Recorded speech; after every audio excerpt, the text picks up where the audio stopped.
in our culture, in our environment, it's normal. And to be honest, I've been in situations and agencies and such where people with a normal frame of thinking don't understand abnormal thinking.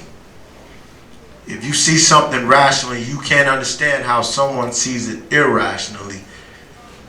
It's perfectly normal. All right? And we'll touch on some of that later, but I just want to thank you for the time, and I'll give it back over to the moderator. Just as a reminder, if you came in a little late, there's the questions on the back tables, pre-surveys that are being handed out. Melissa, who's taking a picture right now, just wave your hand. If you finish, just wave it. She'll come by and pick it up.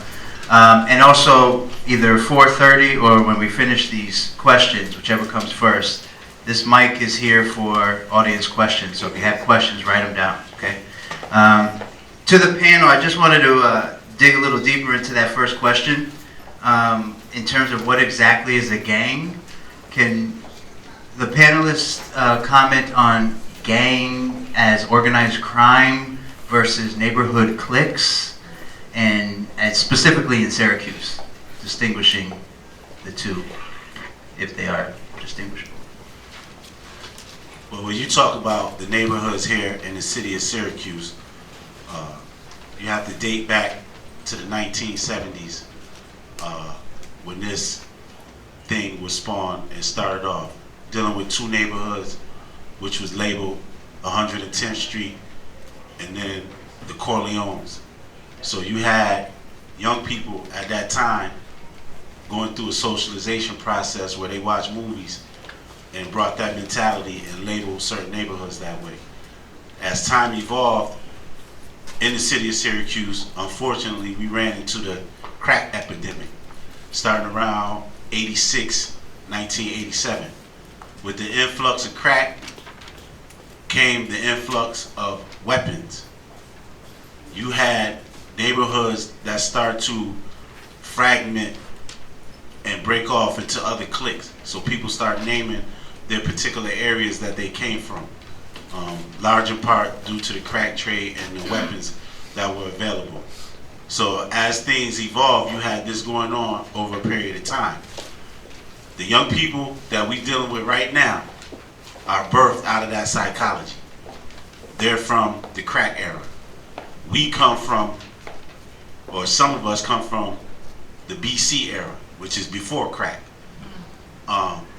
But the young people who were birthed after that were born with a kill switch, just because of the psychological ramifications that came along with the crack epidemic.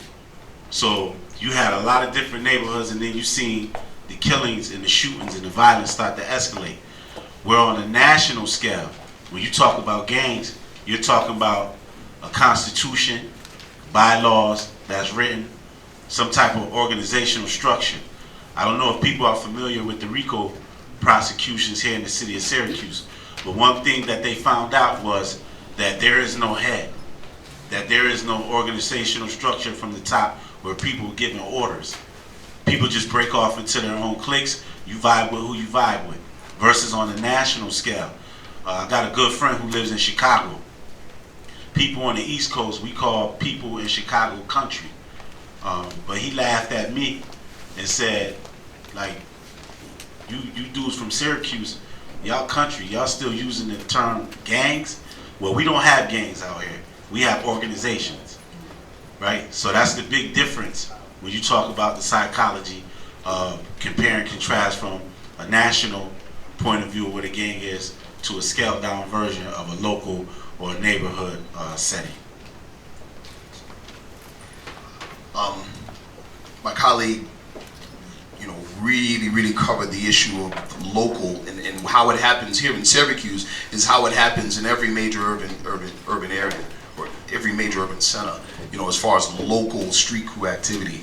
Now, the national side of things, or what happens with things, how that interfaces is generally through relatives in other places, in other cities or states, or more importantly, through the prison system. That's how it happens. So you have, let's say, someone here in Syracuse from a neighborhood clique let's say, 110, that goes upstate or goes to prison for whatever, and in prison begins to communicate with others from other locations, from other places. Let's say someone who's a member of, let's say, Omar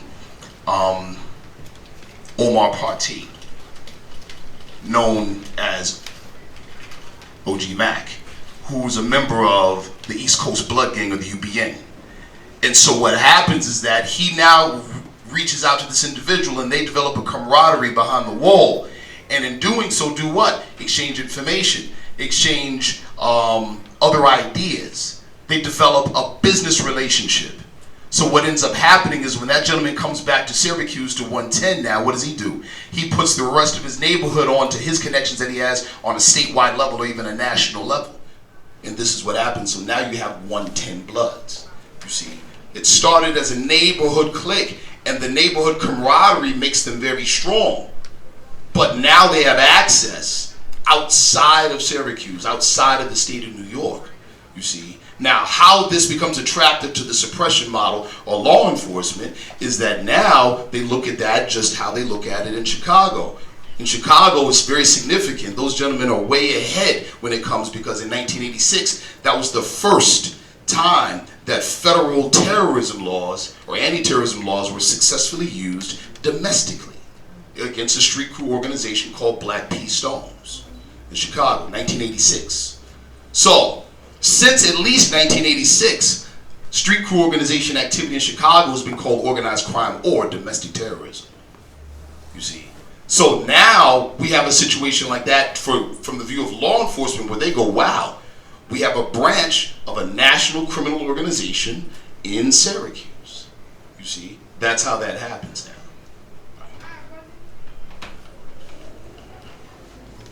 Can you repeat I want to add on with the organized crime part. What your question was with the organized crime part? Organized crime versus neighborhood cliques. Yeah. Differentiating between the two.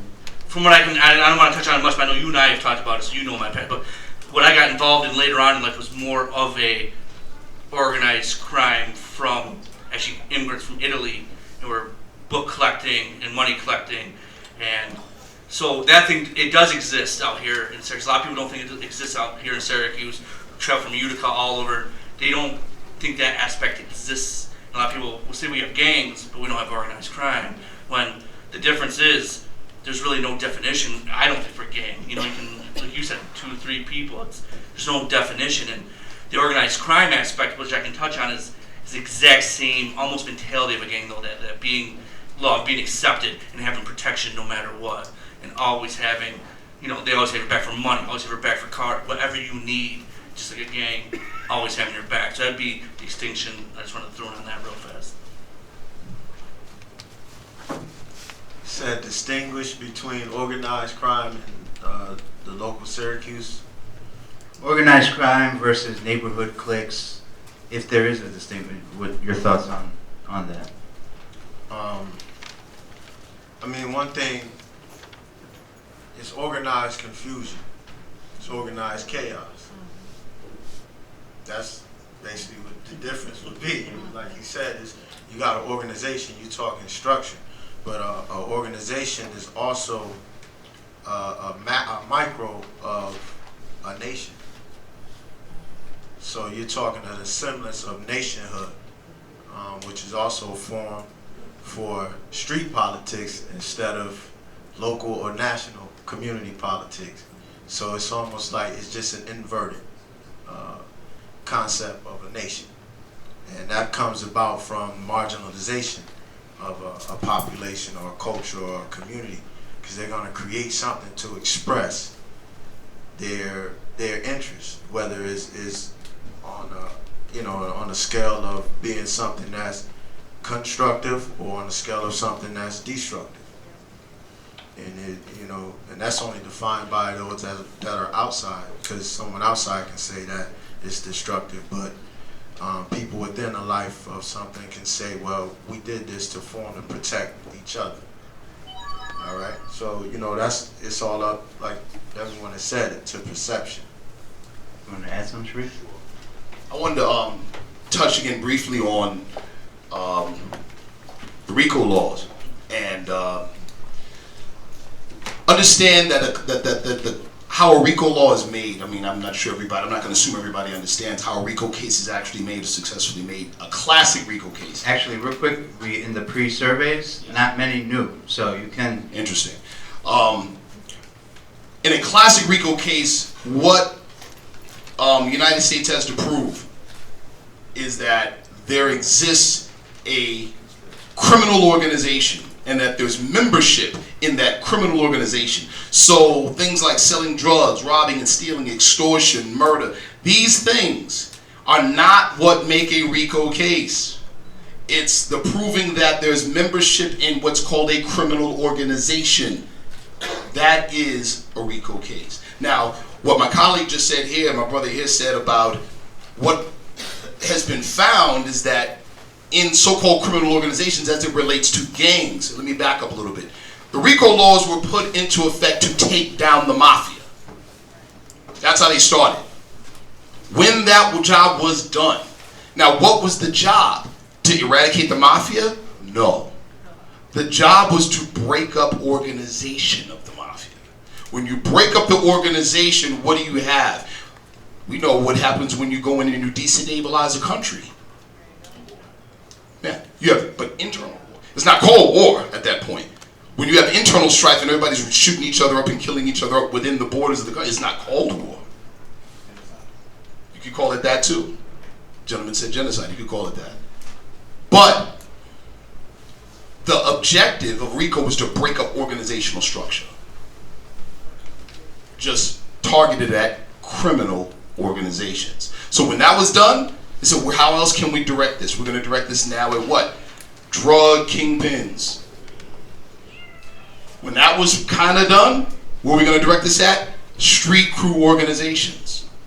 And one of the things that they found is that there's not much organization in street crew organizations. It's a little difficult to make the case. So what do you have to do? There's a number of things. I don't want to go get ahead of myself, but one of the things is what happened in Syracuse, where precedence was made with the boot camp situation. Yeah, put a pin in that. We're going to get right into it. That's the. Let me just say the next question, and you can keep going, because one of our pre-surveys alludes to our next topic, which is family. Why do so many youth choose the gang life over family guidance? And one of our pre-surveys said, when you think of gang in so many words, what do you think? And someone said, my students, they call it associated with family. Continue. Well, I mean, all right. Briefly, well, I'll be brief. The issue with RICO as it related to boot camp was that through the, and the brother here can speak more detail about that, but through the redefining of a few words, changed the meaning or the intent of the word enterprise. So they didn't have to prove with RICO, with boot camp, that it was a tiered, structured organization. All they had to do was say that this group of individuals was operating in a specific geographic area. In other words, a neighborhood. That's what made that significant, the boot camp case significant. It wasn't the classic RICO case.